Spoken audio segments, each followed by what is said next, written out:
बॉलीवुड अभिनेता सुशांत सिंह की हत्या को लेकर अभिनेत्री कंगना रनौत ने कई बार अहम खुलासे किए हैं। रनौत शुरू से ही कह रही हैं कि सुशांत की हत्या हुई है। बाकायदा इसके लिए उन्होंने कई सबूत भी पेश किए। कंगना महाराष्ट्र के सीएम उद्धव ठाकरे के बेटे आदित्य ठाकरे पर भी उंगली उठाई थी।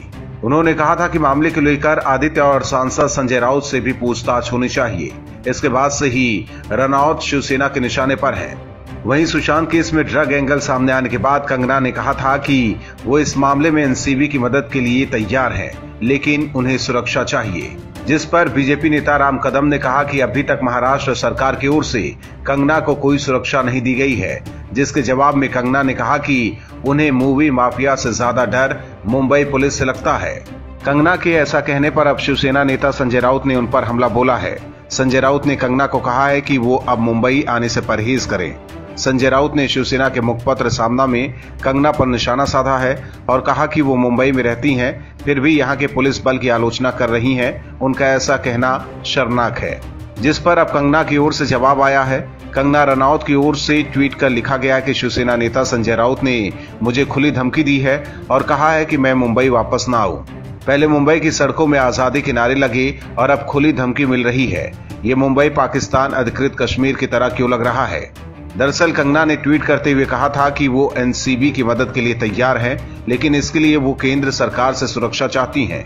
उनका कहना है कि वो न केवल अपने करियर बल्कि अपनी जिंदगी को भी खतरे में डाल रही हैं। सुशांत को कुछ डर्टी सीक्रेट पता थे, इसीलिए उन्हें मारा गया है। उन्होंने कहा था कि बॉलीवुड में ड्रग्स का बहुत इस्तेमाल होता है। अगर जांच की गई तो बहुत से ए लिस्टर एक्टर्स का नाम सामने आएगा। सुशांत मामले को लेकर कंगना जब भी मुंह खोलती हैं तो शिवसेना को चुभने लगता है। इस बार भी कंगना रनौत ने एनसीबी की मदद करने की बात कही है, लेकिन राउत को ये बात खटक गई है। सवाल है कि आखिर रनौत बॉलीवुड, मुंबई पुलिस और शिवसेना का वो कौन सा राज जानती हैं जिससे उद्धव सरकार को कंगना से डर लग रहा है। कांग्रेस में अध्यक्ष पद की मांग को लेकर वरिष्ठ कांग्रेसी नेता अभी भी अड़े हुए हैं। सोनिया गांधी के फटकार के बावजूद 23 कांग्रेसी नेताओं ने अपनी ही पार्टी के खिलाफ मोर्चा खोला हुआ है और रोज कोई न कोई प्रकट होकर पार्टी पर निशाना साध रहा है। बीते दिनों गुलाम नबी आजाद और कपिल सिब्बल ने कांग्रेस पर निशाना साधा। इसके बाद लेटर लिखने वालों में शामिल महाराष्ट्र के पूर्व मुख्यमंत्री और केंद्रीय मंत्री रहे पृथ्वीराज चौहान ने कांग्रेस नेतृत्व को लेकर एक बार फिर से सवाल खड़े किए हैं। उन्होंने कहा है कि कांग्रेस एक असरदार विपक्ष की भूमिका नहीं निभा पा रही है। मोदी और शाह के सामने कोई कांग्रेसी टिक नहीं पा रहे हैं क्योंकि पार्टी के पास एक पूर्णकालिक अध्यक्ष नहीं है। इसके साथ ही पृथ्वीराज चौहान ने कांग्रेस पर कई आरोप लगाए हैं। 2019 लोकसभा चुनाव के बाद राहुल गांधी ने अचानक ही हार की जिम्मेदारी लेते हुए अध्यक्ष पद छोड़ दिया। उनके अध्यक्ष पद छोड़ने का नुकसान ये हुआ कि पार्टी लोकसभा चुनाव में मिली हार की समीक्षा नहीं कर पाई, क्योंकि तब हमारे पास लीडरशिप नहीं थी। इसीलिए हम लोगों ने सोचा कि पार्टी को एक फुल टाइम लीडरशिप की जरूरत है और इसीलिए अपनी बात रखी। पृथ्वीराज चौहान ने बताया कि उनके जैसे कुछ नेता सोनिया गांधी से मिलना चाहते थे, लेकिन उन्हें कांग्रेस अंतरिम अध्यक्ष से मिलने का समय नहीं दिया गया। इसीलिए उन्होंने 7 अगस्त को एक खत लिखकर उनके सामने रखा। उन्होंने कहा कि इस खत को गांधी परिवार विरोधी बताकर एक प्रोपेगेंडा फैलाया गया, क्योंकि हमने गांधी परिवार से अलग पार्टी अध्यक्ष बनाने की मांग नहीं की थी। चौहान ने कहा कि हमें उम्मीद थी कि कांग्रेस वर्किंग कमेटी की बैठक में खत पर चर्चा होगी, लेकिन इस बैठक में खत पर हस्ताक्षर करने वाले केवल 4 नेताओं को बुलाया गया और इस खत पर बात ही नहीं हो सकी। हमें उम्मीद थी कि खत लिखे जाने के बाद इस पर खुली चर्चा होगी, लेकिन हम पर कई आरोप लगाए गए।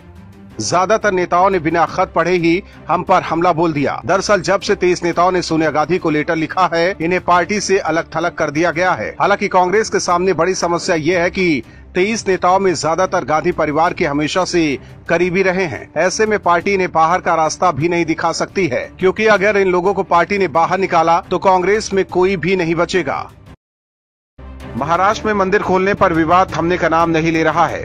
राज्य की उद्धव सरकार को शराब की दुकान खोलने से आपत्ति नहीं है, लेकिन उद्धव ठाकरे मंदिर खोलना नहीं चाहते हैं। सरकार के इस फैसले पर अब राज ठाकरे की पार्टी मनसे ने भी नाराजगी जताई है। राज ठाकरे की पार्टी ने शिवसेना से पूछा है, क्या गठबंधन में शामिल होने के बाद शिवसेना का हिंदुत्व से मोह भंग हो गया है? क्योंकि एक वक्त था जब शिवसेना की छवि हिंदुत्ववादी होती थी, लेकिन जैसे कांग्रेस के साथ शिवसेना गठबंधन में शामिल हुई, उद्धव ने भगवा तक पहनना छोड़ दिया था। उस दौरान भी उद्धव पर सवाल उठे थे और अब महाराष्ट्र में शिवसेना हिंदुओं की भावनाओं के साथ खिलवाड़ करने में जुटी है। राज ठाकरे ने मुख्यमंत्री और भाई उद्धव ठाकरे को इस मसले पर पत्र लिखा है।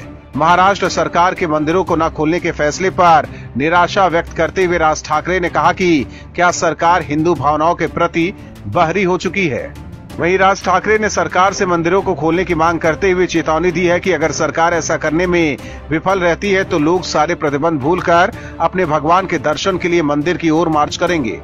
राज्य में अब धार्मिक स्थल खोलने को लेकर विवाद बढ़ता जा रहा है कि इससे पहले AIMIM सांसद इम्तियाज जलील और वंचित बहुजन अघाड़ी के अध्यक्ष प्रकाश जावड़ेकर ने राज्य में धार्मिक स्थलों को खोलने के लिए प्रदर्शन शुरू किया है।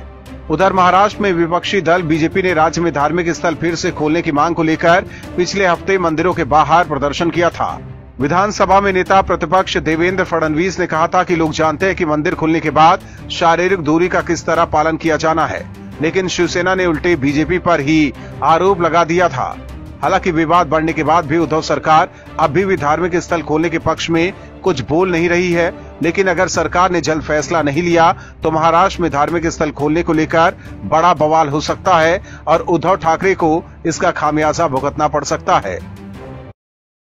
कांग्रेस में नेतृत्व परिवर्तन को लेकर शुरू हुई लड़ाई बढ़ती जा रही है। 23 वरिष्ठ नेताओं को कांग्रेस ने बागी मान लिया है। सोनिया गांधी से लेकर राहुल गांधी और तमाम कांग्रेस के नेता इन नेताओं को ऐसे देख रहे हैं जैसे इन नेताओं ने बड़ा गुनाह कर दिया है। वरिष्ठ नेता अब मीडिया से रूबरू होकर अपनी बात रख रहे हैं और अभी भी इस बात पर अड़े हैं कि उन्होंने कोई गलती नहीं की है और वक्त की मांग है कि कांग्रेस में नया अध्यक्ष होना चाहिए। गांधी परिवार के बेहद करीबी रहे और राज्यसभा सांसद आनंद शर्मा भी उन 23 नेताओं में शामिल थे जिन्होंने सोनिया गांधी को लेटर लिखा था। हालांकि आनंद शर्मा के पर सोनिया गांधी ने कतर दिए हैं और शर्मा इससे नाराज हैं। उन्होंने कहा कि आज से पहले कांग्रेस कभी इतनी कमजोर नहीं थी। जिस तरह के बिखराव की स्थिति हमने हाल में कांग्रेस में देखी है, ऐसा पहले कभी नहीं हुआ था। उन्होंने कहा कि भारतीय राष्ट्रीय कांग्रेस 135 साल पुराना संगठन है।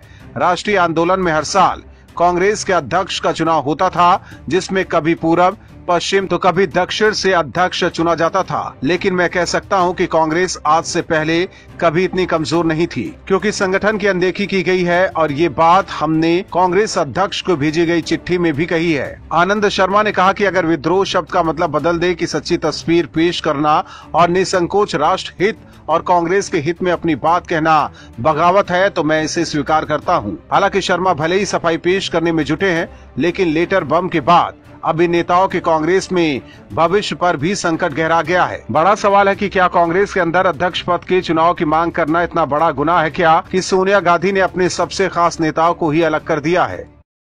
सुशांत सिंह राजपूत की हत्या के बाद से फिल्म मेकर महेश भट्ट निशाने पर रहे हैं। सुशांत की गर्लफ्रेंड रिया के साथ उनकी तस्वीरें और चैट वायरल हुई, जिसके बाद शक की सुई भट्ट की तरफ भी घूमी। चैट वायरल होने के बाद उनसे मुंबई पुलिस भी पूछताछ कर चुकी है। हालांकि अभी सीबीआई ने महेश भट्ट से पूछताछ नहीं की है, लेकिन रिया के साथ उनके करीबी रिश्ते जग जाहिर हो चुके हैं। रिया और महेश भट्ट की साठगांठ होने के बाद से बीजेपी और सांसद सुब्रमण्यम स्वामी भट्ट पर निशाना साध रहे हैं। स्वामी ने एक ट्वीट किया है कि क्या सिनेमा के दादा महेश भट्ट ने इस्लाम धर्म को अपनाकर अपना नाम अशरफ भट्ट रख लिया है। अगर ऐसा नहीं है तो उन्हें पुलिस रिकॉर्ड सही करने को कहे। एक अलग ट्वीट में स्वामी ने समाज में नशे के खतरे से लड़ने के महत्व पर जोर दिया है। उन्होंने लिखा, बॉलीवुड सहित समाज में नशे के खिलाफ लड़ना राष्ट्रीय सुरक्षा से संबंधित एक मामला है, जिसे प्रधानमंत्री के संज्ञान में लाए जाने पर वो इस पर जरूर उचित कदम उठाएंगे। बेशक कांग्रेस के पूर्व अध्यक्ष के बोस्टन अनुभव के बाद इससे जुड़े लोग घबराए हुए होंगे। इससे पहले फिल्म अभिनेत्री कंगना रनौत ने भी महेश भट्ट पर कई आरोप लगाए थे।